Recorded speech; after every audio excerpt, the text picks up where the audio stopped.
এই হৈছে বুঢ়াবুঢ়ী থানৰ মেলা আৰু বহুত দূৰৰ পৰা ইয়ালৈ মানুহ আহে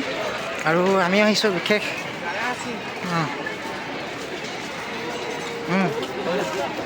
চাওক ধুনীয়া একদম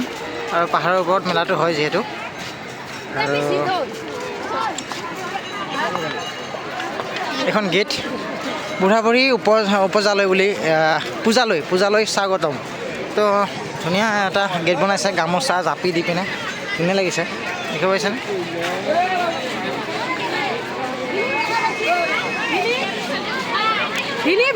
চাওক কি ধুনীয়া এটা পৰিৱেশ শান্তিময় পৰিৱেশ নহয়নে বাৰু আমি যাম এতিয়া ওপৰত যাম